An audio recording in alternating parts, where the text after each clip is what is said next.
Assalamualaikum warahmatullahi wabarakatuh. Jumpa lagi dengan Bunda Muslimah. Kali ini kita akan membahas mengenai tanda-tanda janin yang terlilit tali pusat. Ya, bagaimana tanda-tanda janin yang terlilit tali pusat dan cara mengatasinya?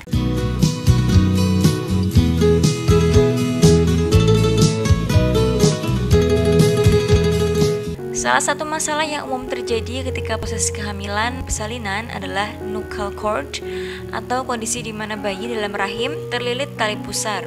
Kondisi ini umumnya tidak membahayakan, namun harus dipantau secara berkala karena terkadang bisa membahayakan komplikasi. Walaupun secara khusus tidak ada tanda-tanda janin yang terlilit tali pusar yang langsung dirasakan oleh bunda hamil, namun dalam prakteknya gejala yang muncul saat janin dalam perut terlilit tali pusat sebagai berikut. Yang pertama, pergerakan bayi dalam kandungan berkurang drastis dan terasa berbeda. Bayi yang tidak terlilit tali pusat saat memasuki trimester 3, pergerakan janin makin hari makin aktif perlahan. Demikian juga saat mendekati persalinan, pergerakan janin juga perlahan berkurang diantaranya karena rongga dalam perut sudah terbatas sehingga pergerakan janin tidak leluasa dan mulai berkurang. 2. Denyut jantung bayi melemah seketika. Ketika bunda merasakan gerakan janin yang berkurang drastis secara tiba-tiba, bunda bisa memeriksanya ke dokter atau bidan. Hal yang biasa dilakukan adalah dengan mengukur detak jantung. Tapi manakala detak jantung pun melemah drastis, maka ada kemungkinan janin dalam perut bermasalah. Salah satunya karena terlilit tali pusat.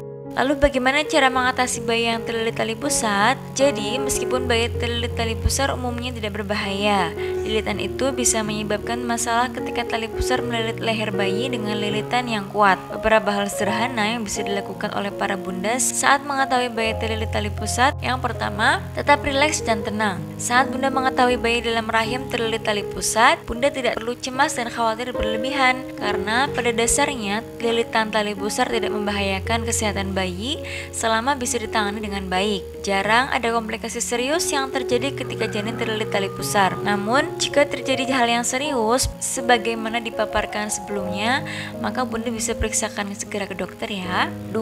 Ajak komunikasi dengan sang janin. Saat diketahui sang bayi terlilit tali pusar, bunda bisa berkomunikasi dengan janin. Misalkan dengan mengatakan, "Assalamualaikum dek, jangan main-main dengan talinya ya. Sehat selalu ya dedek." Sang bayi pasti mendengarkan insya Allah, karena bayi dalam kandungan sudah pintar dan bisa bereaksi pada apa yang dirasakan atau diharapkan bundanya. 3. Positive thinking dan berdoa. Pada prinsipnya tidak ada satu kejadian apapun di dunia ini melainkan atas izin dan kehendak Allah Subhanahu wa taala. Sehingga apapun permasalahan yang menimpa seorang hamba, bagi Allah sangat mudah menghilangkan kemudaratan apapun. Jadi, jika telah diketahui bayi dalam perut terlilit tali pusat, maka positive thinking dan berdoa selalu memohon kepada Allah agar janin selalu sehat dan terlindungi dari berbagai bahaya apapun. Amin ya rabbal alamin. Semoga bermanfaat untuk bunda semuanya. Wassalamualaikum warahmatullahi wabarakatuh.